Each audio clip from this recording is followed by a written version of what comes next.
मुझे लगता है ये पुण्य दिन का हो,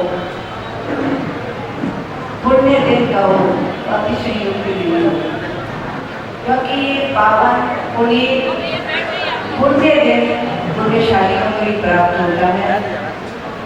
क्योंकि आप यहाँ देख रहे हैं इस हावड़ा और कलकत्ते में जहाँ 3 मंदिरों में ही शादी विराजमान है, दर्शन में, बम्बासी में और उपवन मंदिर में। कलकत्ता तो बहुत बड़ा है, दर्शन भी बड़ा है, लेकिन ये सौभाग्य ऐसे सौभाग्यशालियों को प्राप्त होता है जैसे इस भूमि का नाम दर्शन है। इस भूमि का नाम दर्शन है, दब और सन। दब का तात्पर्य है धवल और शांति भी,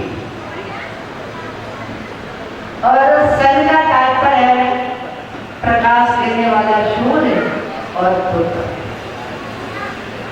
जिस भूमि पर ऐसे सपूतों का और इस प्रकार के अभी देख रहे थे आप, नाम भी सुन रहे थे, अरहंत मंडल, अरहंत युवा मंडल और सुप्रभात महिला मंडल। मुझे लगता है दोनों ही अपने आप में मंगल है। सुप्रभात भी मंगल है और अरहंत भी मंगल है। जिस भूमि पर सुप्रभात जैसे महिला मंडलों का निवास और प्रवास है, जिस भूमि पर अरहंत मंडल जैसे, और अभी मैंने जो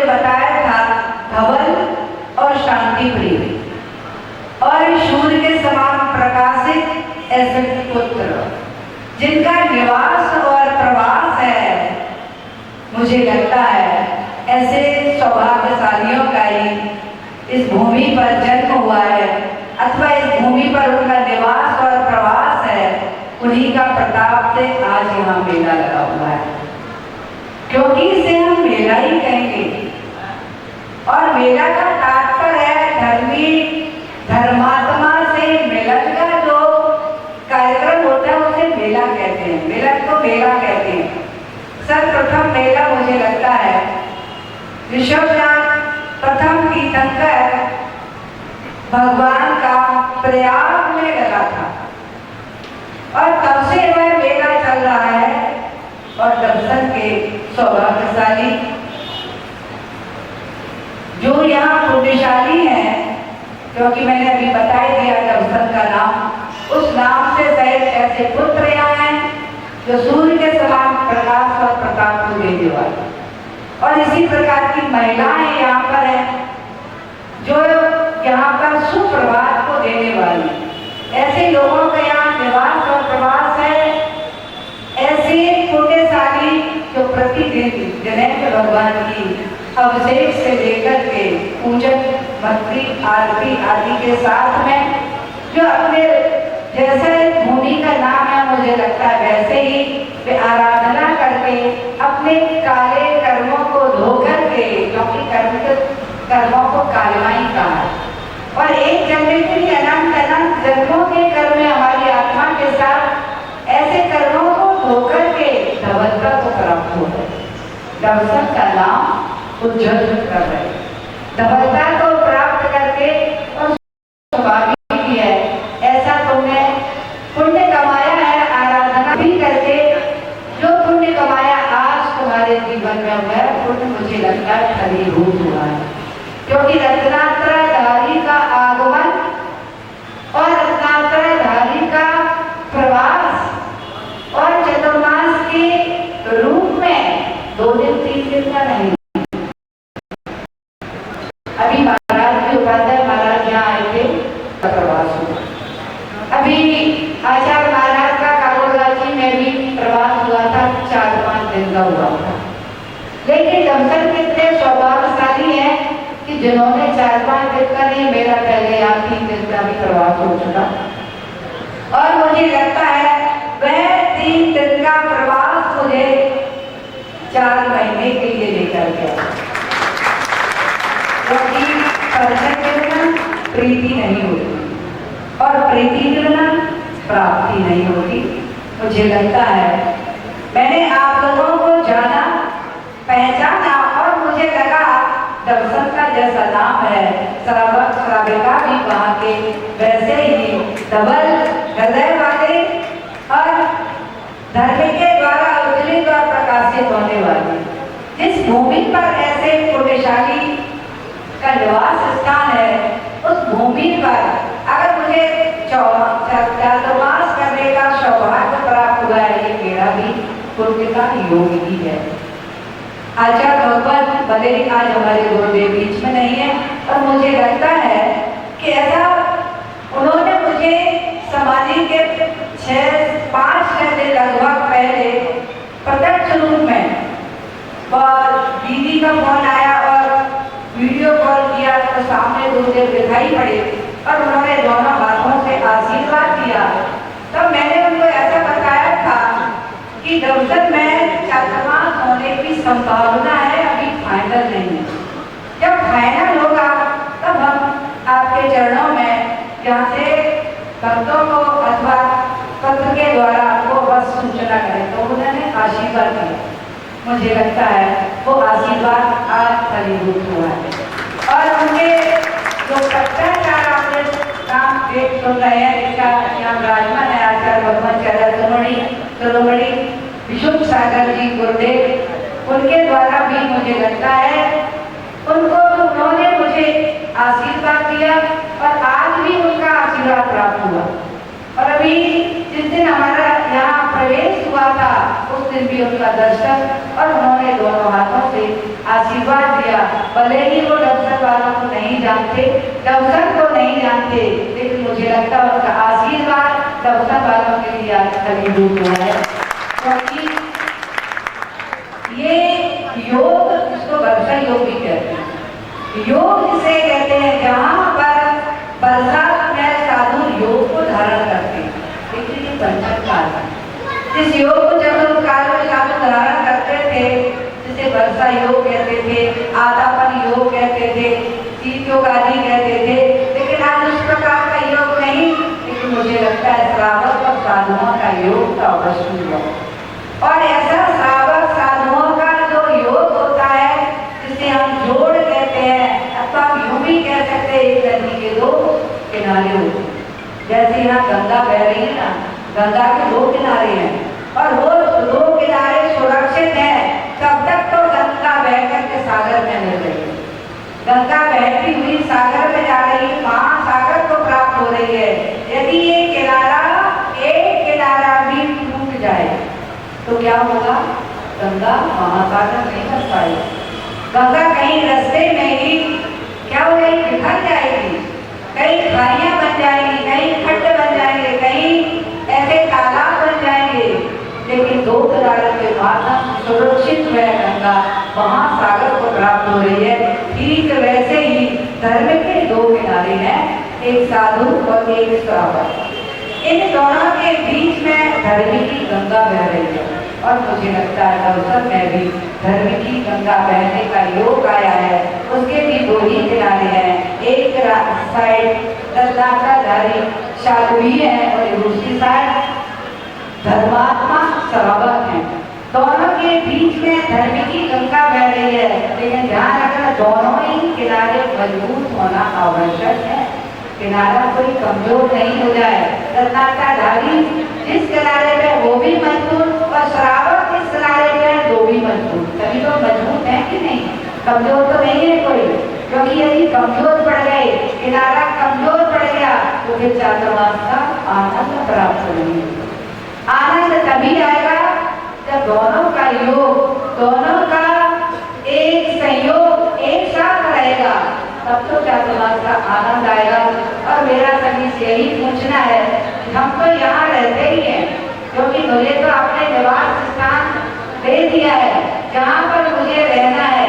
आप लोग के निवास स्थान नवसत में है, लेकिन दूर दूर, भले मुझे लगता है बहुत दूर नहीं है, आपको 1 किलो आधा किलोमीटर के एरिया में मुझे लगता है 400-500 श्रावक का परिवार यहाँ रहता है, तो आप भी दूर नहीं है। मेरा इसलिए आपसे कहना है कि चातुर्मास का यदि आनंद प्राप्त करना है, चातुर्मास से, क्योंकि चातुर्मास तो लाभ के लिए होता है, चातुर्मास में बरसात होती है, और ऐसा चातुर्मास मुझे लगता है ऋषि और कृषि दोनों के लिए लाभदायक होता है। ऐसा चातुर्मास जब कृषि यानी कृषक जब बरसात आती है तो पहले से ही अपनी मानसिकता को बना लेता है, अलर्ट हो जाता है कि मुझे कौन से बीज का उपयोग करना है, कैसे भूमि को उर्वरा बनाना है, कौन सा बीज बोना है, कैसे सिंचाई करना है। बारिश से सिंचाई होगी और भूमि उर्वरा, भूमि फलीभूत होगी, हरियाली आएगी, और उसमें सुंदर सुंदर अनाज, फल, सब्जी आदियों की प्राप्ति होती है। ठीक वैसे ही ऋषि के लिए भी ये वर्षा योग विशेषता है। इस वर्षा योग का तात्पर्य सबको पता होगा कि लगातार जो बारिश हो रही है, सबसे ज्यादा अहिंसा धर्म के पुजारी होते हैं, अहिंसा धर्म के अनुयायी होते हैं, अथवा उनका महाव्रत ही प्रथम महाव्रत अहिंसा महाव्रत होगा। इसलिए साधु साध्वी इस अहिंसा धर्म के पालन के लिए ही एक स्थान पर रुक करके अपनी साधना करते हैं। शायद आप सोच रहे होंगे कि साधु रुक जाता है, लेकिन रुकता नहीं है। आप देख रहे हैं नदियां बहती हैं तो कभी नीचे की ओर, आगे की ओर बहती है, और कभी कभी जहाँ पर बांध बन जाता है ना, वहाँ पर बहती हुई नदी ऊर्ध्वगमन करते रहती है। बांध बन जाता है, गेट लगा देते हैं, तो आप पानी को बराबर आ रहा है, लेकिन सीधा बहता हुआ ना जाकर के ऊपर की ओर ऊर्ध्वगमन कर रहा है। करता है नहीं करता?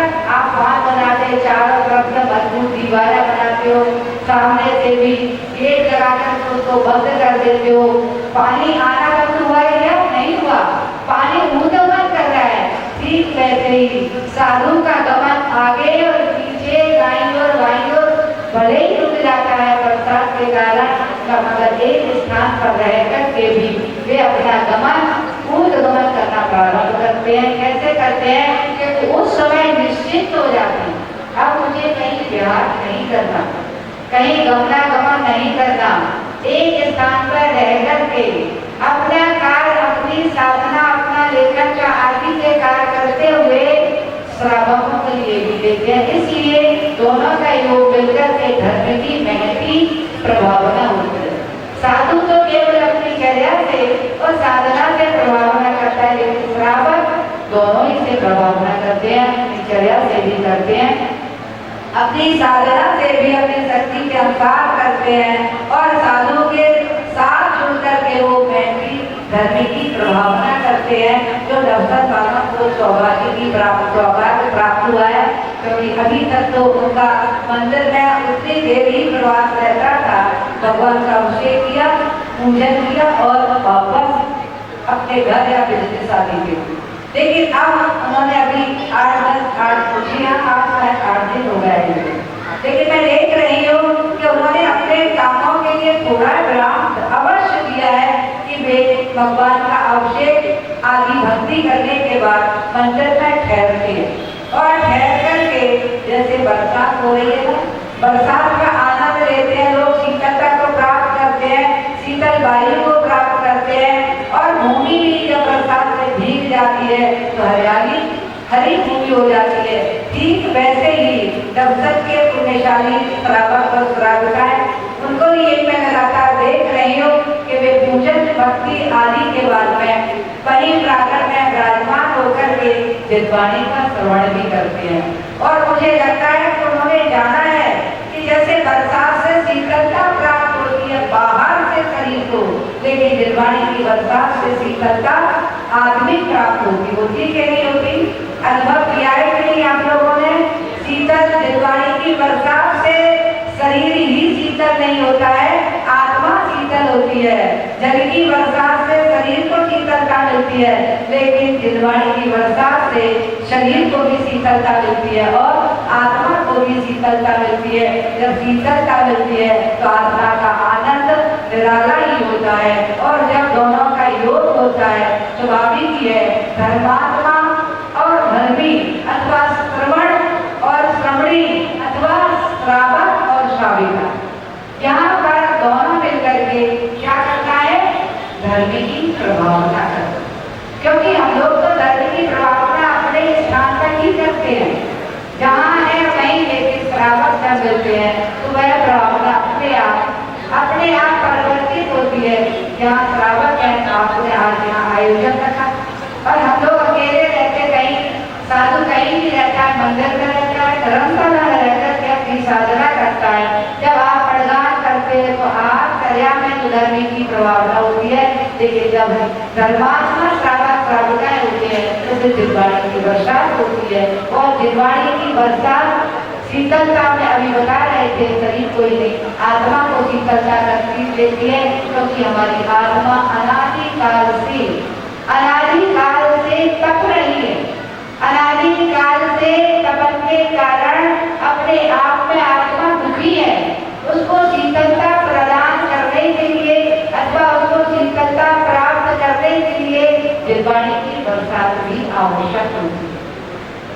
जब प्रश्न किया था एक बार अनंतनाथ स्वामी ने अपने शिष्यों के बीच में एक प्रश्न कर दिया, वहाँ श्रावक भी थे, कृषक भी थे, सेठ भी थे, राजा और रानियां भी, पूरे लोग वहाँ एकत्रित थे।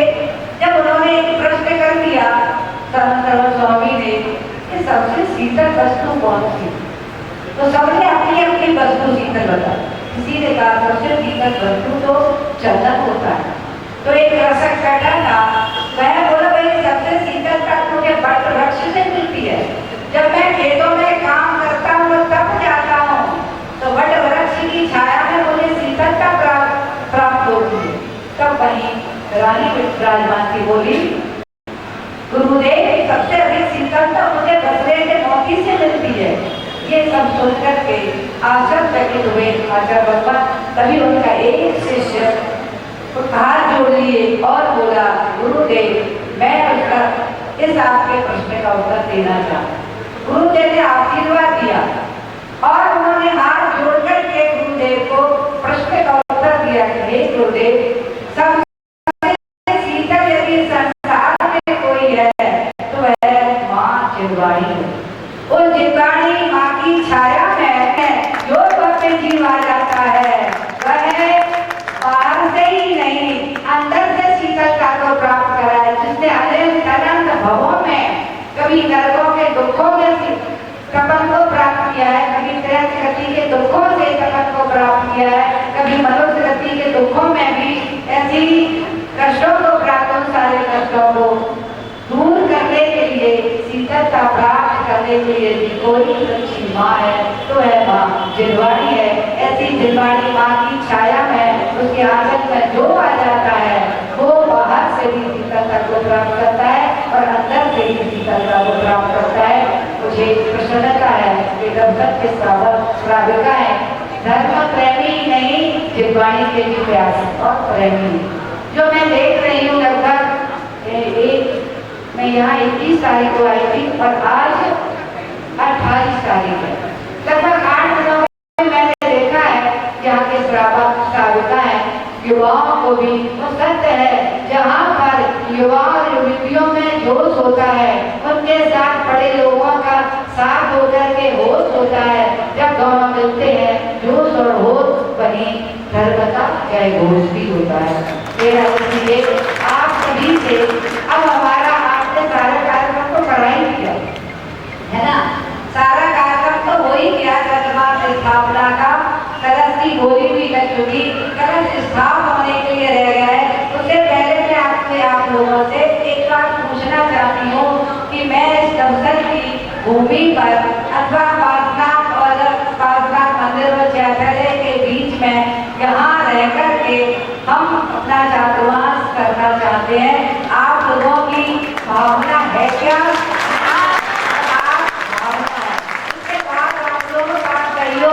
क्योंकि धन का सहयोग तो हो गया है ना, धन के सहयोग से आपको लेना देना है, मुझे धन से कोई लेना देना नहीं है, मुझे तो जन से लेना देना है।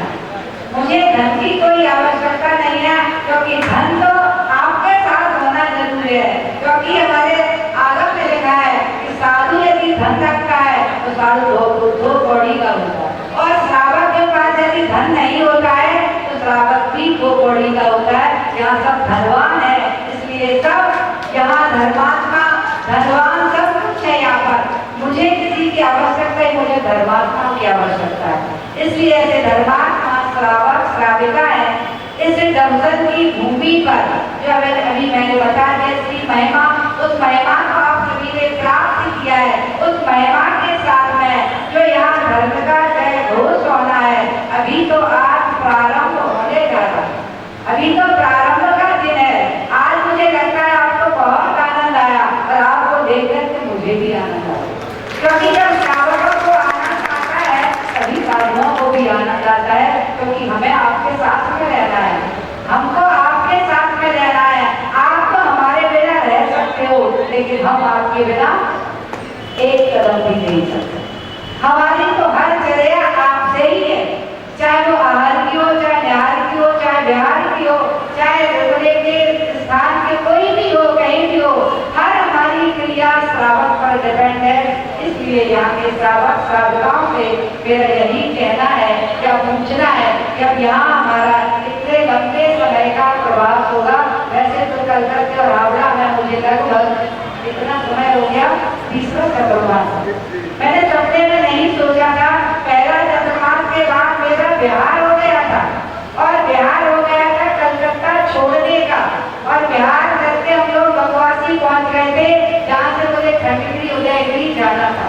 पूरी तैयारी थी, दीपक भैया को मालूम है, उन्होंने पूरी व्यवस्था जवानी थी खंडगिरी उदयगिरी जाने से, और वहाँ से मुझे छत्तीसगढ़ जाना था। ये सारी व्यवस्था फाइनल हो गई थी, लेकिन मुझे लगता है मेरा ही नहीं, आप सबका ऐसा नियोग होगा, ऐसा सहयोग होगा जिसने मुझे पुणे यहाँ को दी। और पुणे के बाद में मेरे वर्तमान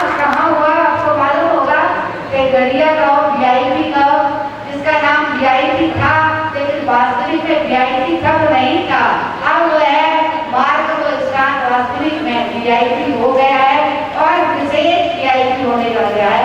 आपको पता होगा जहाँ पर अभी जिन मंदिर का शिलान्यास होने वाला है, अभी तो क्या है, आप लोग दर्शन किए होंगे ना, वहाँ पर पिछले साल जो आयोजन हुआ था सभी के, मुझे लगता है सारे कलकत्ता के और हावड़ा के सभी श्रावक सरकार वहाँ पहुंचे थे। वहाँ पर मुझे लगता है सारे कलकत्ते और हावड़ा सभी जगह के लोग श्रावकों ने वहाँ जाकर के भक्ति कर और ऐसा पुण्य कमाया जो आपका पुण्य मुझे यहाँ दे आया, क्योंकि यहाँ का भी मैंने नहीं सोचा था, मेरे यहाँ से भी प्यार होना था। हम हावड़ा में बाली में थे, बिहार की डेट फाइनल हो गई थी, दीपक भैया ने अपनी तैयारी जमाना प्रारंभ कर दी थी 9 अप्रैल का शिखर जी के लिए क्या, लेकिन हमारी एक माता जी जो गिर गए थे उनकी स्थिति इतनी ज्यादा गंभीर हो गई थी कि वो लगभग 1 महीने तक तो उनकी क्षमता नहीं थी बैठने की, अपने आप खड़े होने की, करवट भी दो माता जी उनको दिलवा दी। इतनी ऐसी स्थिति के कारण वो बिहार कैंसिल हुआ। फिर ये चर्चा कर रही थी शायद हमारा निर्माण बाली में हो जाए या विद्या मंदिर का हो जाए, सभी जगह दीपक भैया ऐसे दीपक है जिसका सूर्य का प्रकाश से एक बार नहीं आता है,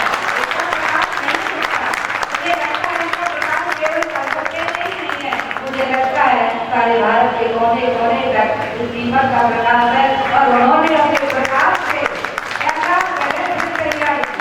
मुझे लगता है दीपक भैया एक जैसे मुझे लगता है बिक्रिया होती है, बिक्रिया जैसी पिछले साल जहाँ हमारा चंद्रमान हुआ, आपने गए होंगे, आपने देखा हो जहाँ हम लोग जिस बिल्डिंग में वो 10 और 11 दिन के अंदर में पूरा भवन तैयार हुआ था। 10-11 जो रात और दिन 24 घंटे वहाँ कार्य करके 11-12 दिन में पूरा भवन तैयार हो गया, बहुत बड़ा भवन बनाया था। और इस बार भी मुझे लगता है दीपक भैया की दुखी करते हुए मुझे नहीं मालूम, यहाँ दर्शन के श्रावक श्राविकाओं से उनके बीच में जो भी चर्चा हुई है, लेकिन यहाँ पर भी मुझे लगता है कि जो भवन तैयार हुआ है वो भी थोड़े ही दिनों में हुआ। लोग बच्चों लगते हैं भवन बनाने में, लेकिन दर्शन वालों ने तो थोड़े से ही दिनों में, मुझे लगता है जो चर्चा बता रहे थे 2-3 सालों से चल रही थी और 2-3 महीने में इन्होंने इतना सुंदर आकर्षक भवन तैयार किया है। जो लोग आ रहे हैं वो कहते हैं माता जी मुझे लगता है कलकत्ते में सबसे सुंदर साधुओं के रहने का जो स्थान है ये मुझे लगता है आप लोगों के छोटे का प्रताप है।